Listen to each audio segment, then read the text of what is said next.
trop mignonne. Ça va? Et tu viens à côté de moi? Non! Ah, tu fais plus ça? Je suis toute seule dans les vidéos des femmes. Ah, T'es seule avec toi-même, ma gueule. ça fait trop longtemps que j'ai pas regardé tes vidéos en fait. Putain, tu regardes plus mes vidéos, c'est tellement triste. Mais je vais les reprendre maintenant. Ah non, parce que je voulais faire une pause de YouTube, mais maintenant je vais les reprendre. Mais t'as le droit. Moi aussi, je regarde pas trop de vidéos. Alors, la première question que je voulais te poser, c'est pour toi, qu'est-ce que c'est qu'être une femme? Pour moi, être une femme, c'est... Attends, je suis trop stressée. Donc pour moi, être une femme, c'est... En fait, c'est vivre pleinement ce qu'on ressent, ce qu'on vit. C'est... En fait, c'est juste laisser, je sais pas, le flux de la vie nous traverser et juste agir en fonction de ce qu'on vit, de ce qu'on ressent, en faisant fi des conventions qu'on a pu apprendre.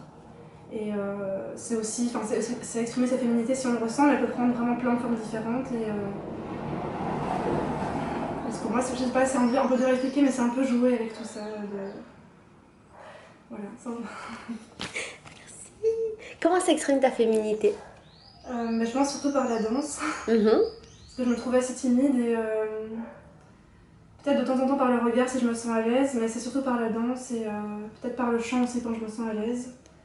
Et comme c'est vrai que j'ai parfois du mal à m'exprimer verbalement, mais via le corps c'est plus facile en fait. Quelle est la partie de ton corps que tu aimes le plus et pourquoi? Mais c'est pas forcément une question de beauté, mais j'adore mon bassin. Parce que j'ai l'impression qu'il y a beaucoup de puissance dedans et de sensualité. Et donc,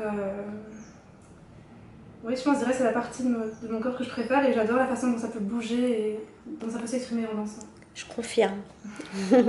À quel moment tu penses que tu es devenue une femme? Je pense quand j'ai rencontré mon deuxième copain, qui est toujours, parce qu'il vit toujours, il est beaucoup plus âgé que moi. Et quand on s'est rencontrés, il m'a dit qu'il voulait vraiment que j'ai confiance en moi. Et il m'a pas appris des trucs spécifiques, mais le fait de rester avec lui, que ce soit vraiment un homme mature, ça m'a fait grandir aussi et exprimer ma sensualité. Voilà. Tes premières règles, c'était comment? Je les ai eues à un âge, je pense, normal, à 13 ans et demi. Et ma mère m'en avait déjà parlé, enfin, elle m'avait expliqué ce que c'était. Et quand je les ai eues, je lui en ai fait part et elle m'a un peu expliqué comment utiliser les protections. Mais c'est vrai que j'avais ce sentiment que c'était dégoûtant. Enfin, je me souviens, quand j'allais à l'école, j'étais hyper gênée d'avoir des protections dans mon sac, comme si, genre, si on trouvait ça, que c'était de la honte. Quand j'allais aux toilettes, je me disais, si on entend le bruit de la serviette qu'on déchire, c'est la honte intersidérale. Je n'osais jamais dire que j'avais mes règles, ni à une amie, ni à un copain. En fait, j'étais vraiment tellement gênée. Alors que maintenant, je peux en parler ouvertement, même à un homme que je connais pas. Et si lui, il est gêné, ben, tant pis. Enfin, je ne veux pas étalage non plus, mais je dis si je les ai. Et... Voilà. À quel moment tu t'es sentie puissante en tant que femme pour la dernière fois? Pour la dernière fois peut-être on peut dire pendant le cours de funk que je viens de faire avec Jessica et Maëva. Parce que bah oui, la danse c'est comme quelque chose qui revient souvent pour moi et Jessica elle a cette faculté de faire, je pense, ressortir le meilleur dans chaque femme et d'encourager et oui, donc il y a vraiment quelque chose qui, quand on bouge et qu'on exprime sa sensualité, il y a quelque chose qui, pour moi, qui donne une puissance vraiment folle. Quand est-ce que c'est la dernière fois qu'on t'a dit que tu pouvais pas faire un truc parce que c'était un truc de mec? Je pense qu'on me le dit pas trop souvent. Parce qu'en même temps, je veux pas forcément faire des trucs de mec, je pense. Mais c'était pas le dernier, mais un qui me revient en mémoire, mais ça fait quand même quelques années. En fait, je sais pas si ça porte le même nom en France, mais j'avais joué à ce qui s'appelle du laser game. Et j'étais qu'avec des garçons, j'étais avec mon père, mon frère et des cousins. Et moi je pensais que, bon, je suis pas forcément douée pour tirer, donc je pensais que je jouais, mais je ne pensais pas du tout gagner. En fait, c'est avéré que c'est moi qui avais gagné. Et c'est pas qu'on m'a dit que je pouvais pas le faire, mais on m'a dit mais comment t'as pu gagner alors que t'es une fille en fait. C'est quoi ton rapport au maquillage? En fait, pour le maquillage, j'ai voulu commencer quand j'étais adolescente. Et donc j'ai une petite sœur et mon père, en fait, il nous a beaucoup incité à ne pas se maquiller, en disant qu'on était beaucoup plus belle naturellement. C'était un peu extrême, enfin, dès qu'on se maquillait, il avait l'air de nous trouver plus laides que ce qu'on était. Donc je pense que j'ai dû me maquiller 2-3 fois pour aller à l'école et après j'ai arrêté. Et après j'étais assez extrême et je me disais qu'en fait se maquiller c'était superficiel et je me disais je veux qu'on voit mon vrai visage, ma vraie beauté, même si à l'époque je me trouvais pas belle. Et puis maintenant je me maquille finalement juste en sortie et C'est pas trop mon truc de me maquiller, mais je trouve que c'est beau les femmes qui savent le faire et qui en jouent sans l'utiliser comme un camouflage en fait. Est-ce que pour toi, devenir mère, ça rend plus femme? Pendant longtemps, je l'ai cru. Là, je me sens dans une période où j'ai plus envie de liberté en fait, donc pour l'instant, non. Et justement, moi, j'ai l'idée qu'une femme puisse être. Si une femme est mère, qu'elle puisse rester femme avant tout en fait. Et aussi, pareil pour une épouse. Mais je pense, bon j'ai pas d'enfant donc je peux pas en parler évidemment, mais je pense que ça doit développer quelque chose aussi de féminin, mais une autre facette de la femme tout simplement en fait. D'où vient ta force? Ben, c'est un peu bizarre à dire, mais ma force je pense qu'elle me vient de la violence que j'ai pu subir. J'ai pas vécu des trucs hyper graves, mais pendant longtemps je l'ai rejeté et j'ai beaucoup détesté les personnes qui m'ont fait du mal. Et maintenant je me suis rendu compte qu'en fait ces personnes-là elles m'avaient donné, évidemment inconsciemment, mais elles m'ont donné vraiment une très très grande force qui fait que je sens que je peux me compter sur moi-même en fait et que ça me donne aussi beaucoup de force pour entamer des projets aussi en fait. Dans quel vêtement tu te sens le plus femme? Je pense que mon vêtement préféré c'est une robe. Est-ce que tu aurais aimé être un homme? J'y ai déjà pensé et en même temps je me dis c'est tellement cool d'être une femme en fait. Après je suis un peu partagée parce que d'un côté je me dis je partage cette vision où on pourrait donner une éducation non genrée, donc pour finir être un homme, être une femme, ça ferait pas vraiment de différence. Et en même temps, j'aime le fait. Une autre part de moi pense que j'aime bien comme qu'il y ait une distinction entre hommes et femmes. J'aime bien que l'idée que la femme puisse jouer de sa sensualité, de sa connexion à la terre, qui est quand même plus forte, je pense, que pour les hommes. Et aussi de porter un enfant, ça c'est quand même quelque chose qui nous est spécifique, qu'on soit féministe ou non. Enfin, pour l'instant, il n'y a que les femmes qui peuvent faire ça. Je pense qu'il y a beaucoup de belles choses qui sont réservées aux femmes et j'ai pas envie de changer, même si je pense que l'expérience d'être un homme devrait être cool aussi. Est-ce qu'il y a des femmes qui t'inspirent dans la vie? Mais déjà toi. En fait, c'est pas du tout pour te flatter dans les vidéos, c'est en général quand on me demande qui c'est tes mentors, bah souvent je te reprends toi. Parce qu'en fait tu m'as trop inspirée pour oser voyager, pour avoir confiance en moi. Pour me sentir femme, je ne suis pas depuis le début, je te suis depuis, je pense, un peu avant que tu voyages, donc peut-être 2 ou 3 ans. Et déjà, les moments où je me sentais mal quand je te regardais, ben, ça me faisait du bien. Et donc oui, pour la confiance, et je t'ai vu aussi évoluer, et donc avoir une vision de la femme vraiment différente, parce que j'ai passé de femme au foyer, presque, même si tu avais travaillé avant. Je travaille toujours d'ailleurs. Et donc oui, je sais pas, ce qui m'inspire beaucoup aussi, c'est le fait que tu sois hyper spontanée, hyper joyeuse et que tu gardes tellement ton côté enfant.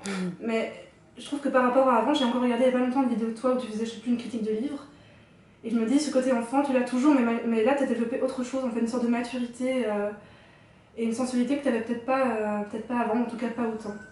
Et tout ça m'inspire beaucoup parce que j'adore ce mélange, en fait. Je trouve ça merveilleux et j'aimerais être comme ça aussi. Ah, t'es trop mignonne, merci beaucoup, beaucoup. Est-ce que tu as déjà eu des sentiments ambigus pour une autre femme? Alors pas amoureux, jamais. Je pense pas que je puisse tomber amoureuse d'une femme, mais bon, c'est jamais dans la vie. Et alors du désir, je pense que ça a déjà pu m'arriver, ouais. Est-ce que tu penses que ton corps est politique? Oui. Pourquoi? C'est peut-être un peu difficile à expliquer, mais je pense qu'en fait tous les choix qu'on fait, soit en termes vestimentaires, en termes de coupe de cheveux, en termes de est-ce qu'on garde nos poils ou non, tout ça en fait c'est comme une sorte de, j'ai envie de dire une revendication parce qu'on fait aussi les choses pour soi sans forcément avoir à revendiquer quelque chose, mais ça donne toujours un message aux autres, et donc par ce biais je pense que c'est politique. Et ouais. Quel type d'amoureuse est-ce que tu es? Je pense que je me sens assez libre. J'ai vraiment besoin de beaucoup de liberté et en même temps, j'aime ce qui est passionné, vraiment intense. J'aime vraiment pas ce qui est fade. Et en même temps, il y a une part de moi qui rêve aussi de quelque chose d'assez doux, de romantique et où je me sentirais en sécurité. Et donc c'est vrai que pendant longtemps, je me suis dit, mais je veux pas d'un couple, en fait, je veux juste m'amuser et faire juste comme je le ressens et voilà, YOLO. Mais en fait, je me suis rendu compte qu'il y a une toute petite part de moi. Elle est petite, mais en fait, elle est très forte, c'est un peu contradictoire. Qui elle rêve d'un couple et des enfants en fait. Je sais pas si j'ai répondu à la question. Si. Ok. Quel est ton rapport à la nudité? Est-ce que tu es pudique? Quand j'étais petite, pas du tout. Enfin, je faisais de la natation, donc j'étais à l'aise avec ça. Mais après, je sais plus, un peu avant d'être adolescente, je suis devenue très très pudique. Aussi parce que dans ma famille, on l'était beaucoup. J'ai grandi avec ça et finalement c'était... Je pense que pour certaines personnes c'est pas grave de se montrer dans l'intimité seulement avec nos proches, mais pour moi je ressentais que j'étais pas à l'aise dans mon corps. Et quand j'ai commencé à faire des massages ayurvédiques, on était presque nus, et qu'après on s'est retrouvés entre femmes aussi presque nus, en fait ça m'a vraiment libérée d'un poids. Et je me suis sentie plus exister, comme si c'était plus fluide en moi. Et ici, ce qu'on a pu faire aussi dans le voyage, finalement hier on a pris notre douche hier avec notre fille. Alors je suis pas forcément encore à l'aise, mais ça brise quelque chose de, je sais pas, de rigide et des frontières qui n'ont pas lieu d'être en fait. Et on se sent tellement plus libre. Parce que c'est ce que je ressens. Quand est-ce que tu t'es sentie vulnérable pour la dernière fois en tant que femme? En fait, je me sens vulnérable déjà ici, puisque c'est un peu la première fois que je fais une vidéo et je me sens un peu mise à nu aussi. C'est une question un peu intime. Mais la dernière fois, sinon, c'est quelque chose d'un peu récurrent, c'est que j'ai souvent du mal à dire non. Et parfois pour des moments où on entre dans mon intimité, et ça, je me sens vraiment vulnérable et blessée, même si je pense qu'en étant vulnérable, c'est aussi une force de se montrer tel que l'on est et se mettre à nu. Mais là, en l'occurrence, c'était plus me sentir blessée, comme si c'est pas vraiment un viol, mais comme si on violait quand même une part de mon intégrité. Est-ce que tu voudrais être mère? Tu as répondu un tout petit peu, déjà. Oui, brièvement, je pense que j'ai toujours voulu depuis que je suis adolescente. Et pourtant, je pense que non, mais à l'époque, je me disais, c'est bon, même si j'ai 12 ans ou 13 ans, j'aurai la maturité d'être une mère. Je pense que, alors qu'avec le recul, je pense pas du tout. Et pendant longtemps, j'ai voulu, mais j'avais pas d'homme particulier avec qui je voulais avoir un enfant. Juste quand j'ai rencontré mon deuxième copain, avec lui, je voulais vraiment que ce soit le père. Et après ce moment-là, depuis ce moment-là, j'en veux plus pour l'instant. Parce que je pense que j'ai trop de choses à accomplir moi toute seule et ça peut paraître égoïste, mais je pense que c'est toutes des choses que j'investis en moi-même pour pouvoir après les redistribuer aux autres et que je me dis si j'ai des enfants, j'aurai acquis pas mal de maturité et je pourrai en prendre soin parce que vraiment j'adore les enfants, donc je me vois pas être une mère irresponsable, inconséquente. Donc c'est vrai que je pense que j'aimerais beaucoup en avoir et en même temps si j'en ai pas, j'aurais nourri d'autres projets, un peu comme toi. Un bébé c'est pas forcément un petit être de chair, c'est aussi plein de projets, donc c'est cool de toute façon. Est-ce que tu penses que tu es féministe? Depuis longtemps oui. Et c'est vrai que j'aime l'idée que si on est une femme en fait on peut faire tout ce qu'on veut, ça je pense que je le garderai toute ma vie. Et juste il y a pas longtemps j'ai entendu autre chose qui a un peu remis en question mes croyances, qui disait qu'en fait, même si on est forcément libre, on est libre d'être qui on veut, qu'on soit homme ou femme. En fait, ça disait que malgré tout, en fait, il y avait des qualités qui nous étaient innées et que si on les exprimait, ça nous rendait finalement plus rayonnants, plus séduisants et mieux avec le sexe opposé. Et donc ça paraît un peu caricatural et cliché, mais on disait par exemple une femme c'est doux, c'est sensible, ça prend soin de l'autre, alors que l'homme il est plus carré, plus logique, c'est lui qui ramène l'argent à la maison, c'est très caricatural, mais je me dis il faut pas figer ça, mais j'aime bien.